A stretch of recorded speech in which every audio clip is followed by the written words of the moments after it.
Hey everybody, today's going to be some barbecue pork sandwiches and some potato salad and some baked beans. So we're going to show you a whole meal, start to finish. What you're looking at now is a Boston butt. It's boneless. I cooked it in the crock pot on high until it is falling apart. You can do a bone in, but this one just happened to be boneless. I got the biggest one they had. We've already actually started picking at it, and it's ready now for me to take out and drain some of the water and the grease off. So I'm about to do that right now. Okay, here we go. It's coming right out of the crock pot, and I can barely hold it together. And I will set it over here in this colander that's sitting in a bowl. That way it can drain, because we're getting ready to pull it apart and shred it. Some people do it with their hand mixer, something like that, but I just do it with a fork. A couple of forks, I'm good to go. If it gets really bad and I can't, it's still not as tender, we can just slice it. Alright. Oh, when I cook these, I don't even season them. Not at first. Now I do before I serve it. I just take the Boston butt out of its packaging, put it in my crock pot. You can spray your crock pot, you don't have to. It's just up to you. And I put about a cup of water, depending on how big the butt is. So that's all I do. The reason I don't put seasoning and all that is because I feel like it's going to cook away anyway. And if I put salt on it at that moment, I feel that it'll dry it out. And I'm trying to avoid that. So it doesn't mean that I won't add it later. It just means while it's cooking, I don't really season it. And actually, it doesn't taste bad. So it kind of tastes like it's already seasoned. So you're going to see me start to shred it and pull it apart and get it ready for the sauce that's going to go on it.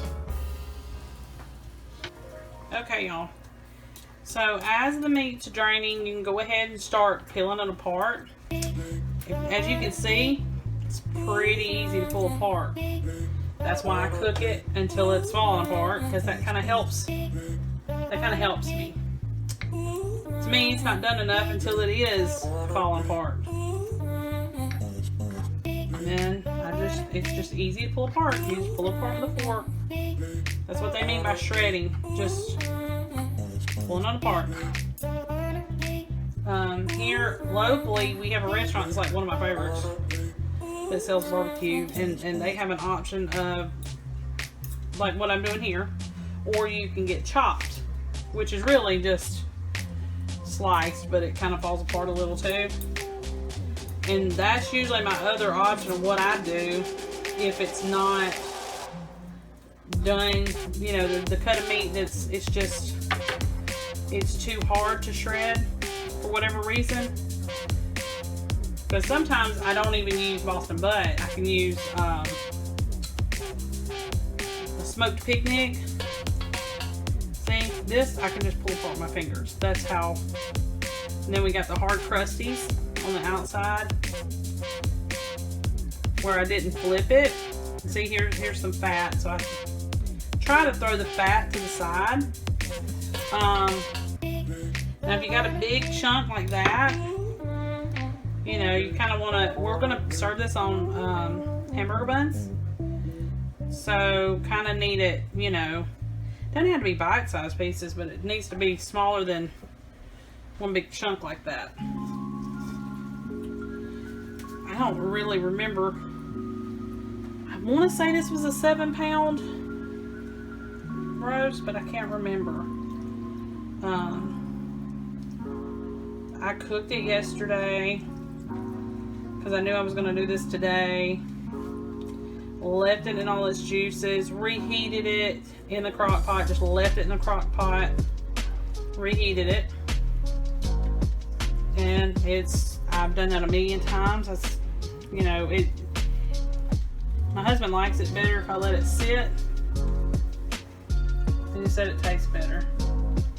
To me it tastes the same, but you just go through. You can do it with your fingers, you can do it with the fork. I mean, it's just literally falling apart. So, and it's warm, it's not too hot to touch.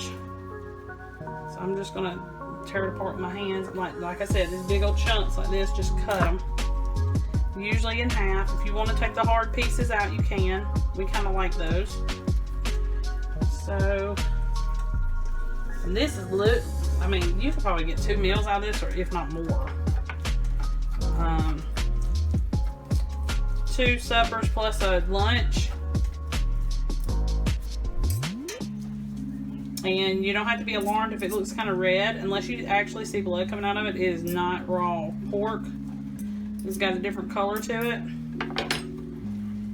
It's kind of like dark meat chicken. So, and to me this tastes just as good as if it were smoked. It's really not much different. We don't have a smoker, or I would have done that probably.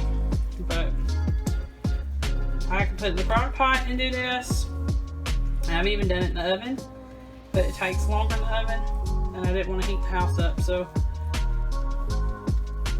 it's real easy, simple. And then all we're going to do when we're done getting it all shredded, I'm just going to season it a little bit, and I'm going to put my sauce on it. And then that's it. That's all I do. Some people do a lot more than that. They make up a vinegar type sauce and all that. I just use bottled from the store, and I'll show you what kind. And that's it. That's all I do. But you do need to try to make sure, because this roast is going to have a little bit of fat on it, you do need to try to pull all that fat off, because it's kind of I don't know what you call it, just kind of, a person eating it would probably choke, because it's kind of slimy and like real gushy, and just, it's just not the best. So I try to pull it off. You can't be perfect about it, but you can try to get as much of it off as you can. But you needed that fat on it to cook it. So it's good that it was there, but we don't need it anymore. Okay. I'll be done with it in a second. I got a little bit more to go.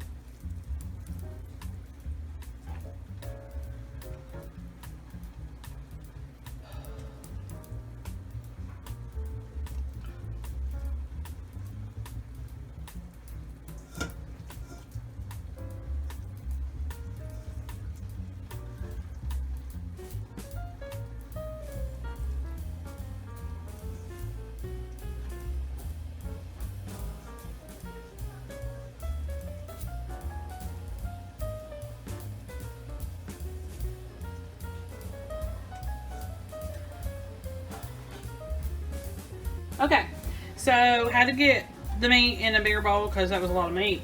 So just take whatever seasonings you want to be put on it. I'm doing seasoned salt and a little bit of onion powder, and just kind of toss it around in there. A little bit more, and then start the onion powder.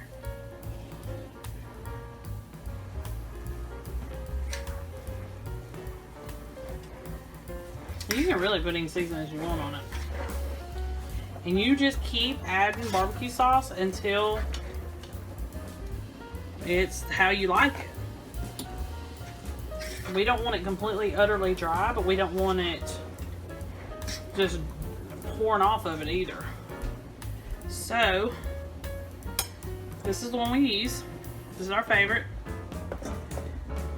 And sometimes if I can't find that, I'll take hot sauce and put, I'm not hot sauce, barbecue sauce, and put hot sauce in it, because we like it sweet and spicy kind of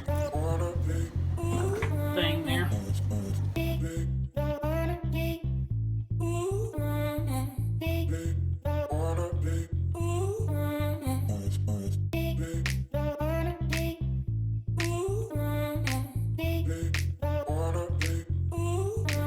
Okay, so here it is. Already tried it. Tastes great. And that's it. That's all you do. So I'm going to set this aside. We're going to get to work on the sides. And then I'll show you a plate full of finished products. Okay, so I'm going to show you how I make baked beans. Used to put them in the oven, and you probably still could, even though you would use this method. But it was something really quick for us to still have baked beans. Cheap way to do it. And I can get it on the table for my kids really quickly. And so I've just always stuck to doing it this way. Get a can of pork and beans. Same aisle as the baked beans, same aisle as the chili beans. It's all in the same aisle of the grocery store. I drain a little bit of the juice off of it. You can still see it's still got some juice in it, but a good portion of that was juice. So it's tomato sauce. So I drained that off. We're going to use 2 cans. So 2 15-ounce cans. Drain off some of the excess liquid, just like I told you. Okay, let's get the next one. It does not have to be this brand. It can be any brand. Just as long as it's pork and beans. Because this is their base at making the baked beans. So, alright. Next thing I do is I use real bacon pieces. You can use real bacon. But I keep this on hand for anything that I need chopped bacon in. And it's real bacon. It's just already cooked for me. And it's already ready to go. I use about, for 2 cans of pork and beans, I use about 1/4 cup of bacon bits. Okay, let's see if I got enough ketchup in here. I don't even really know how much ketchup I use.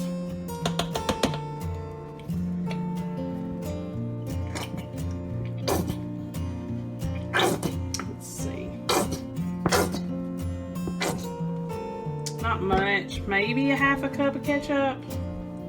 I don't know, 1/3 to 1/2 cup of ketchup. A good amount of onion powder. Probably about a teaspoon. Okay, and then to sweeten it, you can put sugar in it if you want to. But my husband doesn't like all the excess sugar. So we just put our artificial sweetener in there. So you could put any artificial sweetener in there or sugar, it doesn't matter. Because all you're going to do is once it's on the stove, you're just going to heat it up till it's just barely bubbly. Because if you don't, it will scorch. So we don't really need it cooking too long. Just barely. Okay. You can just stir this up. And like I said, you will cook it until it is bubbly. Now, once they're cooked and you taste them and you feel like there's too much ketchup in there, you can always add a little bit more beans to it, or just next time, don't use as much ketchup. I may have put just a little bit too much in there because I never measure it. I just eyeball it. So, that's how you do it. You just heat it till it's barely even bubbly and take it off the stove and it's ready to serve.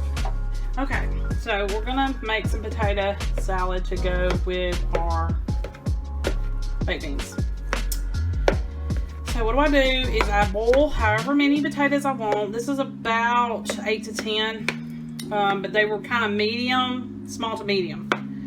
And I just boil them until they're fork tender. So when I can put a fork in them and it just breaks the potato in half, that to me it's done enough.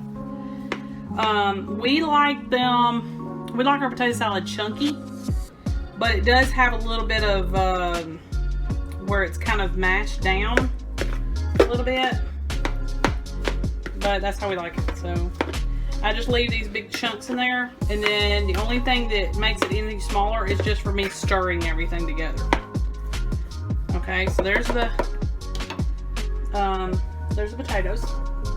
All right, now I did a little bitty few more eggs than I typically do. Typically for this amount of potatoes I would only do 3 eggs, but I did 5. It's okay.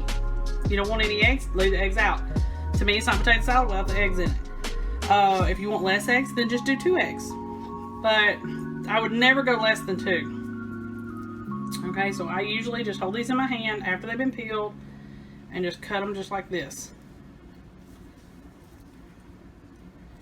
And they're hot, so I'm trying to hurry up and get them in the bowl as quickly as I can. Don't have to be perfect. Just a rough dice. I would say they're cut into, I don't know, about 15 pieces maybe per egg. All right, may not even be that many, may only be 12, but something like that. I just cut it in half and then cut it and cut it and cut it, and then we're done. Okay, so that's the extent of it. You can put salt and pepper in it right now, or you can put, which I leave mine for the last, for the end. You can put onion powder in it, but I want you to be aware when you put onion powder in it, sometimes it'll taste more salty. So just remember that when you want to add salt, you may need to go easy on the salt. I found out the hard way. So mayonnaise, so we put in it. I do not put mustard in mine. I used to, but I just don't do it anymore. You could put some mustard in it. I would not make mustard the whole thing. I would just put maybe, I don't know, probably for this amount, I wouldn't do much. Maybe 1/4 cup of mustard, if that. Maybe more like 1/8 cup. I would not put much in there.